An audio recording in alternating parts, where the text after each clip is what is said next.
اور میرے بھائی جو بڑے لوگ تھے وہ تڑپا کرتے تھے. حضرت فضیل بن عیاض رحمت اللہ علیہ فرماتے ہیں بغداد میں بارش نہیں ہوتی تھی, قحط پڑ گیا, جانور پیاس سے مرنے لگے, جوان بچے بوڑھے نڈھال ہونے لگے. فرماتے ہیں میں بھی نکلا, سفیان ثوری بھی نکلے, اور بھی کئی صوفیاء میدان میں نکلے, دعائیں مانگی پر بارش نہیں ہوتی تھی. فرماتے ایک جھونپڑی سے ایک سفید بالوں والا اور گندمی رنگ والا ایک بوڑھا غلام نکلا جو کسی کا ملازم تھا. باہر آیا جھونپڑی سے, ہم اسے دیکھ رہے تھے, وہ ہمیں دیکھ نہیں رہا تھا. فرماتے ہیں اس کے چہرے پر عبادت کے نشان تھے, دور سے اس کا چہرہ دیکھتے لگتا تھا کوئی رب کریم کا بندہ ہے. فرماتے ہیں ہم اسے اللہ کا ولی جانتے تھے. اس نے دعا مانگی کہ تو لفظ پتہ کیا ہے دعا کے, ہاتھ اٹھا کے کہنے لگا مولا مجھے پتا ہے یہ جو بارش نہیں نہ ہو رہی ہے میری وجہ سے نہیں ہو رہی, میرے گناہوں کی بڑی لمبی فہرست ہے, بڑی لمبی لائن ہے. کہنے لگا اے اللہ میری اکیلے کی وجہ سے سارے بغداد کو سزا تو نہ دے. رب کریم جوان بھوکے, بچے بھوکے, مائیں ترس گئیں, بچے ترس گئے, جانور پانی کے قطرے, اللہ گناہ تو میرے اکیلے کے ہیں اور ان سب کو سزا کیوں دیتا ہے؟ نہ میری سزا سب کو تو نہ دے, میری سزا صرف مجھے دے, ان کو نہ دے. کہتے ہیں ابھی اس کے ہاتھ اٹھے ہوئے تھے, دعا بول رہا تھا, رب کریم نے فوراً بارش عطا فرما دی. فرماتے ہیں کھل کے بارش برسی. میں نے لوگوں سے پوچھا پتہ کرو کس کا غلام ہے, کہا فلاں آدمی کا. حضرت فضیل بن عیاض کہتے ہیں میں شام کو گھر چلا گیا, اس کے آقا سے بات کی, خرید لیا. میں جب اس کو خرید کے لایا, گلی میں جا رہے تھے تو مجھے کھڑا کر کے کہنے لگا فضیل میں نکما سا آدمی ہوں, بال بھی سفید ہیں, مجھ سے تو زیادہ کام ہی نہیں ہوتا, کیوں تو نے پیسے خرچ کیے, میں اس قابل ہی نہیں تھا, کیوں خریدا؟ تو حضرت فضیل ابن عیاض کہتے ہیں میں نے اس کو کہا کل جو تو نے دعا مانگی تھی تو نہیں دیکھ رہا تھا, ہم دیکھ رہے تھے, تو تو مقبول ہے رب کریم کی بارگاہ کا, تجھے اس لیے خرید کے لایا ہوں, تو مقبول ہے. کہتے ہیں یہ لفظ سنے تو ٹھہر گئے. وہ کہنے لگے اچھا آقا مجھے 5 منٹ کا وقت ملے گا؟ میں نے کہا ہاں ہاں ضرور ملے گا.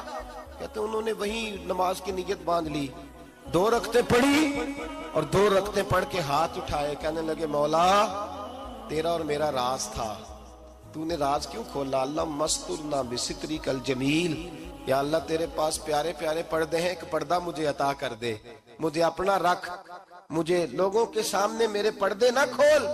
آپ فرماتے ہیں یہ کہہ کہ وہ زمین پہ بیٹھے کلمہ شہادت پڑھا, ان کی روح پرواز کر گئی. میرے بھائی جو زیادہ پرہیزگار تھے, تو بڑے رب کریم کے بندے تھے, ان کے تو آنسو خشک ہی نہیں ہوتے, وہ تو تڑپا کرتے, صبح شامیں ان کی روح کے گزرتے تھے اور رب کریم کی ناراضگی سے ڈرتے تھے. وہ کہتے تھے مالک کہیں ناراض نہ ہو جائے, کہیں بگڑ نہ جائے. میرے رسول کریم صلی اللہ علیہ وسلم کے صحابی کہتے ہیں ایک جنگ سے خوشخبری آئی, تو جو خوشخبری لانے والے تھے وہ حضرت عمر فاروق رضی اللہ تعالیٰ عنہ کے پاس پہنچے خوشخبری دینے. حضرت عمر رضی اللہ تعالیٰ عنہ کھڑے تھے, صحابی نے آ کے کہا عمر مبارک ہو. جناب عمر کچھ لوگوں سے گفتگو کر رہے تھے, بات چیت جاری تھی, کہا مبارک ہو فتح ہو گئی. حضرت عمر کہنے لگے ٹھہر تو جا, اس سے تو بات کر لینے دے جس سے کر رہا ہوں. جب کہنا ٹھہر تو جا, وہ جو پیچھے کھڑے تھے وہ شرمندہ ہو گئے. اتنی سی بات ہے نا, چودھری تو بندہ بنتا ہی تب ہے جب 5-10 کی ایک دن کے اندر بےزتی کر لے, پڑھا لکھا تو بنتا ہی تب ہے جو 10-15 کو جاہل کہہ لے, بڑا تو بنتا ہی تب ہے جو 5-6 کو نیچا دکھا لے.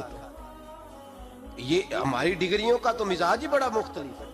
ہم تو اعزاز والے ہوتے ہی تب ہیں جب کچھ چھوٹا ہوگا تو ہم بڑے ہوں گے نا. ہم تو چاہتے ہیں ہمیں کچھ چھوٹا ملے, کسی کو چھوٹا کر کے اس کے قد پہ سوار ہو کے بڑا ہونا چاہتے ہیں. اتنی سی بات تھی کہ ٹھہر جانا یار, پہلے اس کی تو سن لینے دے. وہ شرمندہ ہو گئے صاحب. جب وہ شرمندہ ہوئے تو سیدنا فاروق اعظم دوڑے گئے. صحابہ کہتے ہیں گارا تھا, کیچڑ تھا, اس گارے میں سر رکھا, سجدہ کرنے لگے, اٹھے, کہنے لگے مولا اپنے عمر سے ناراض نہ ہو جانا, یہ کل تک اونٹ چرایا کرتا تھا, آج تیری مخلوق کو شرمندہ کرنے لگ گیا ہے, یہ اپنی حیثیت ہی بھول گیا, اسے خبر ہی نہیں کہ یہ کیا تھا, یہ آج تیری مخلوق کو شرمندہ کرتا ہے. اللہ اپنے عمر سے ناراض نہ ہو جانا.